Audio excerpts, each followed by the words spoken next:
Salut, aujourd'hui vous êtes les bienvenus dans mon premier épisode de Parlons Passion. En fait là c'est un type de vidéo que je voulais faire depuis quelques temps, parce qu'en fait je m'étais dit ce serait bien de parler de manière posée, donc pas avec un personnage ou autre, juste moi qui vous parle de mes passions. C'est-à-dire que en fait des fois il peut y avoir pas mal de temps entre différentes vidéos. C'est parce que il y a le travail, mais il y a aussi les passions. Et puis aussi, il y a aussi certaines passions que j'arrive pas forcément à exprimer en vidéo, quoi, en tant que parodie ou autre. Et c'est le cas par exemple de ce qu'on va voir aujourd'hui, les BD des légendaires. Alors les légendaires, en fin de compte, je sais pas trop quand est-ce que j'ai eu mes premières BD, mais ça devait être... en tout cas, c'était en fin de compte dans ces 3 numéros doubles, qui prennent du coup les tomes 1 à 6. Bon, en fait, là, quand je regarde par rapport à l'édition, c'est l'édition 2008, il me semble. Ouais, donc en fait, c'est l'édition 2007-2008. Et du coup, ça fait que, à cette époque, moi et mon grand frère, on avait entre 8 et 10 ans, quoi. Et puis, donc, en fait, ça a fait que pendant pas mal de temps, on avait que ces 3 numéros doubles. Et du coup, en fait, on a vraiment aimé. Et puis, même moi, j'adore encore aujourd'hui. C'est vraiment parce que c'est une histoire qui parle d'aventure et tout, en bande dessinée, et puis surtout c'est de la BD française. Et du coup ça fait que on peut même, genre à chaque fois qu'on veut se renseigner sur la BD, c'est forcément sur des sites français. Et franchement c'est sympa. Il y a même des personnages qui sont attachants, genre Danaël, Griff, Chimie, Jadina et Radlia, que l'on découvre petit à petit, on découvre petit à petit leur passé, leurs secrets et tout. Et vraiment c'est chouette, genre il y a même le développement des personnages que je trouve vraiment intéressant. Mais bon après en faire de la parodie c'est vraiment compliqué vu que là c'est vraiment dans le surnaturel, la magie et tout. Donc ça fait que pendant pas mal de temps je n'avais que ces tomes là. Et ensuite il y a eu tous les tomes qui vont jusqu'au cycle d'Anatos. Alors du coup dans les tomes suivants, ce qui était vraiment intéressant c'est que du coup on peut en découvrir un peu plus sur les dieux. Genre par exemple là avec Aube et Crépuscule que l'on qui font aller les héros à Jaguaris. Et surtout on en découvre plus sur le passé de Griff parce qu'en fin de compte autant Danaël et Jadina on connaît un peu leur passé. Autant Griff on savait rien du tout, et du coup là on découvre que il vit, qu'en fait il est originaire de Jaguaris, qui a une cité qui est un peu comme le Wakanda, genre technologie avancée mais dans un endroit qui est caché dans les montagnes. Et surtout avec le retour d'un grand méchant qu'on avait vu même plus tôt. Et franchement avec plein de retournements de situation et tout, franchement c'était vraiment intéressant. Il y avait même un teasing sur la fin du monde. Et en fait, tous ces tomes là, on les avait achetés un peu, un ou deux par semaine, vu qu'en fait, on s'y était vraiment remis, vu que là, il y en avait pas mal qui étaient présentés en fait, en librairie et au Hyper U. Du coup, après, il y a toute l'histoire, là où on découvre un peu sur le passé de Radlia, parce que lui non plus, on savait rien de lui. Genre sur le fait qu'il avait un passé sombre et tout.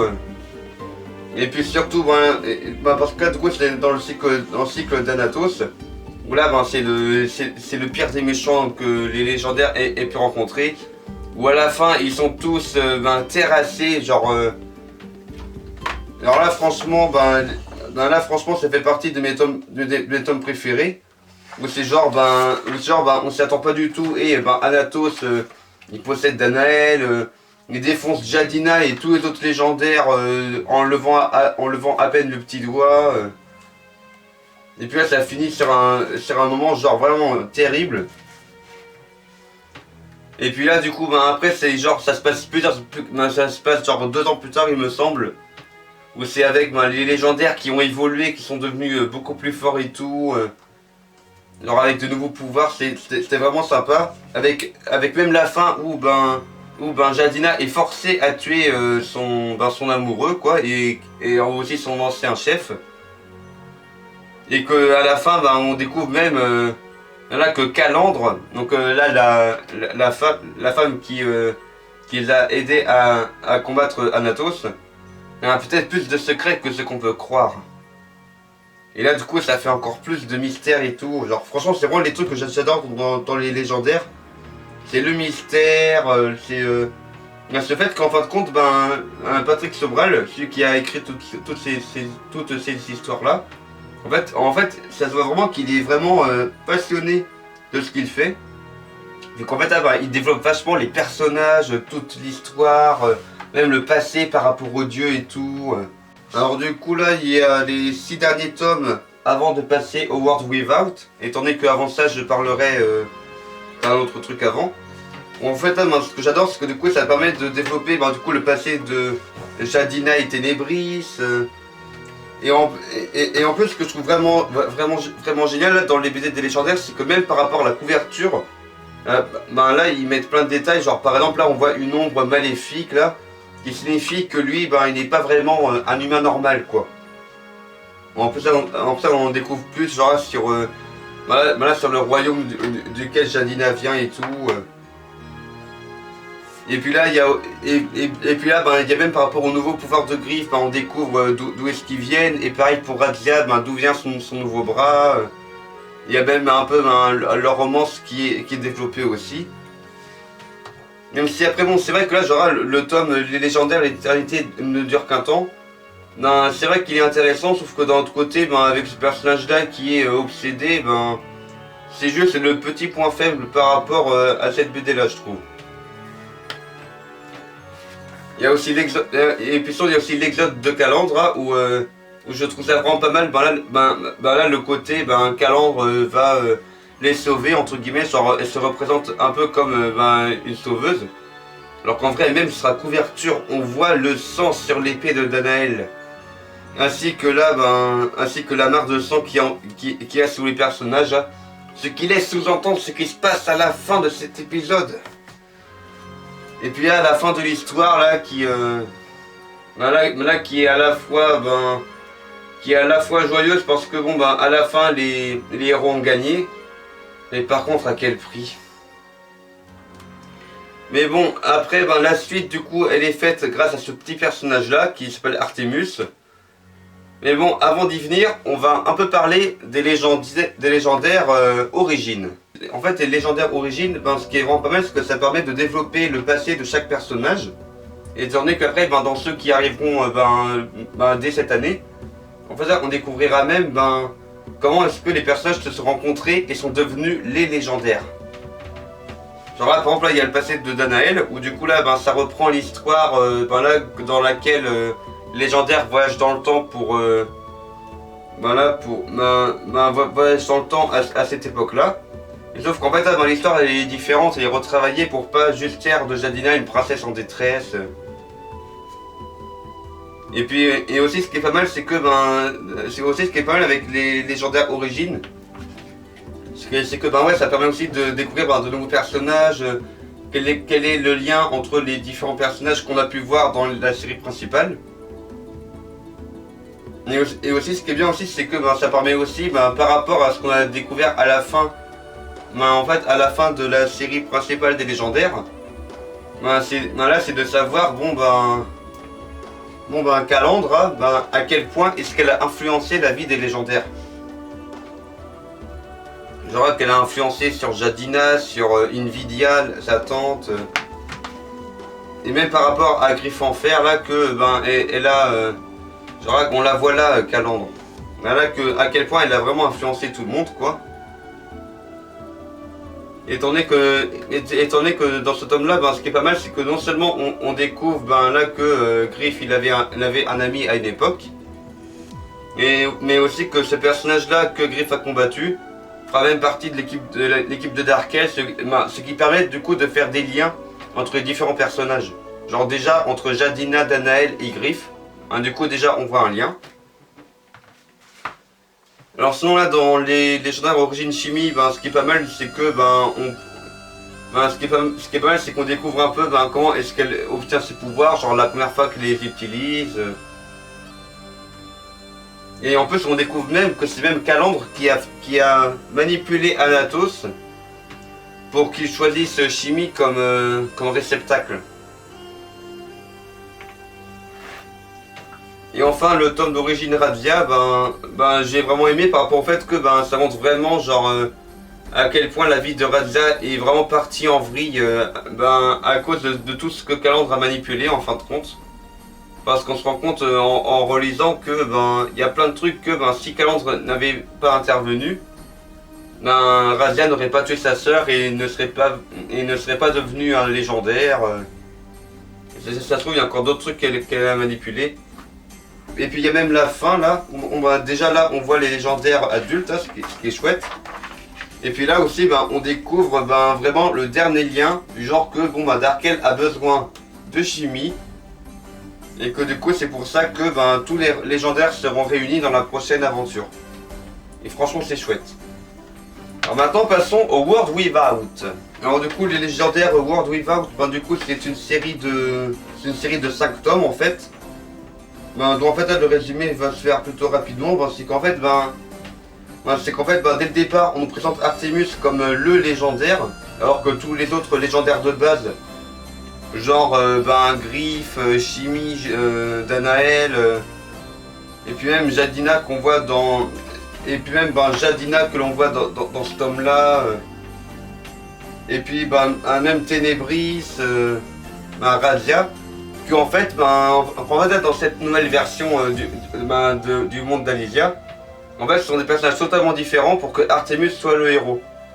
En fait ce que je trouve pas mal c'est qu'en fait ce qu'on découvre, parce que du coup le tome 21 et 22, genre 20, 21, 22, c'est les personnages qui se découvrent. En fait c'est ce qu'on découvre surtout, parce que sinon l'histoire de base je la trouve un peu plate. Enfin, elle est intéressante mais moins que dans la série de base, vu que je m'attache moins aux personnages, vu que là ce sont des versions un peu rebootées. Genre on reprend les personnages des tomes origines en modifié et tout. En fait ce que je trouve vraiment pas mal c'est que là dans les cicatrices du monde, on découvre qu'en fait Artemus il a transformé le monde tout simplement pour donner une seconde chance aux légendaires, genre parce qu'en fait dans la série de base, genre avant le World Without, les légendaires sont tous morts à cause de Calandre. Et du coup là, il a voulu leur donner une petite vie tranquille, étant donné qu'il avait essayé plusieurs fois, en fait ce que je trouve pas mal c'est que Artemus en fin de compte c'est un peu comme un fan. Genre quand nous on est fan d'une œuvre, d'une histoire, on va dire non il est pas mort, allez je vais... du coup vu que je suis pas content, alors du coup je vais réécrire l'histoire. Et du coup c'est comme ça que sont les fanfictions et autres. En fin de compte le monde de World Without, c'est un peu la fanfiction de Artemus qui a dit je vais refaire vivre les légendaires et tel autre personnage. Mais bon après je trouve ça juste un peu facile la fin du genre allez hop, Jadina obtient des pouvoirs magiques et puis elle peut rendre la mémoire à tout le monde. En fait ce que je trouve bien quand même c'est que dans ce tome là, à la fin les légendaires retrouvent leur apparence adulte. Genre l'effet Jovenia il est terminé. Alors que là c'est ce qu'il y avait depuis le début des tomes des légendaires. Genre dès le tome 1, ça commence avec ça. Et en fait, ça a même terminé avec une annonce de Les Légendaires Résistance, une autre saga. Au départ, je m'y intéressais pas, vu que je me disais, attends, ça annonce même que les légendaires sont morts, je veux pas lire ça. Mais... cette année, en début novembre, j'ai acheté un tome des Légendaires Résistance en me disant, je vais leur donner une chance quand même. Et franchement j'ai vraiment bien aimé par rapport déjà le truc de base que les dieux sont de retour. Genre les dieux qui ont toujours été une grosse menace là, dans les différents tomes des légendaires.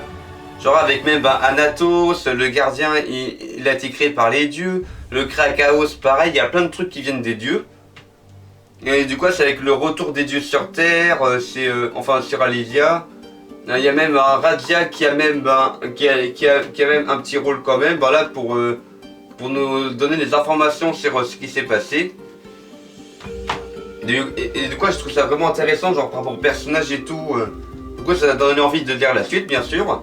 Ex Machina, on retrouve même là c'est Toupi qui est dans son armure. Du coup c'est un des personnages principaux, un des personnages secondaires qui était intéressant dans la saga de base des légendaires, même si maintenant on est dans le World Without. En fait ce que je trouve vraiment pas mal c'est ce personnage là, qui en fait, a des souvenirs de l'univers de base des légendaires. Parce qu'en fait, il y a eu un effacement de mémoire à chaque fois qu'il y avait une nouvelle version d'Alizia et Astria. En fait, ce que je trouve pas mal, c'est que lui là, en fait, il a été toujours du camp des gentils, même à l'époque où Radia était de l'équipe de Darkel, le grand méchant. Et du coup, ça fait que lui, il n'aime pas les légendaires parce qu'ils ont fait plein de conneries quoi. Genre, Radia, il était chez Darkel. Les légendaires ont créé l'effet Jovenia. Il n'en a pas parlé, mais c'est vrai qu'ils ont aussi engendré tout le chantier avec Anatos. Et sinon, il y a aussi le World Without. Enfin bref, les légendaires, en vrai, des fois, ça peut être difficile un peu de les pardonner. Même s'ils font de leur mieux à chaque fois pour se rattraper, mais... Et puis après, on découvre aussi de nouveaux personnages. Genre lui, là, c'est le fils de Shimi et Griff. Alors que eux deux là sont les enfants de Danaël et Jadina. Et puis elle là c'est la fille de Ténébris et Radia. Et du coup je suis rendu au tome 4, là je vais terminer. Et franchement la fin, j'ai pas spoilé mais ça donne vraiment envie d'avoir la suite. Mais bon ce sera pas avant cette année, en fin d'année. Moi ouais, je vais encore parler d'un petit truc en plus. Bon, du coup, le méchant principal de l'histoire des légendaires, c'est surtout Darkel. En fait, ce que je trouve vraiment pas mal, c'est de découvrir un peu plus le monde d'Alizia. Et en même temps, découvrir un peu plus les origines du méchant. Vu que là, c'est... Voilà, pour expliquer comment est-ce qu'il est devenu méchant, alors qu'à la base, c'était juste un gamin, quoi. Et du coup, c'est les chroniques de Darkel, où du coup, on découvre son passé, on découvre l'évolution de son pouvoir aussi... et d'autres personnages. Et puis on découvre même une romance qui se crée avec une elfe. Et en plus on le voit grandir petit à petit. Et puis et ce que j'ai vraiment aimé, c'est même le fait que il y a même sa rencontre avec Scroa. Et du coup et surtout on voit le château de Castel. Donc là qui est le château de Darkel en fait. Et du coup pareil, je ne vais pas spoiler, mais la fin, on se demande vraiment comment ça va se passer, quoi, genre pour la suite. Et genre, en tout cas, tout a l'air d'être bien fait pour que Galen, donc c'est son nom là, devienne Darkel. Je sens que ça va mal finir. En même temps, on sait que ça va mal finir. Donc voilà, j'ai parlé de l'une de mes passions, les légendaires. Donc là, une série de BD françaises que je suis chaque année maintenant. Le prochain coup, on parlera d'une autre passion, ou alors ce sera peut-être une autre vidéo de Parodingo, ou alors de Polo dans le Polo Verse. Allez, ciao!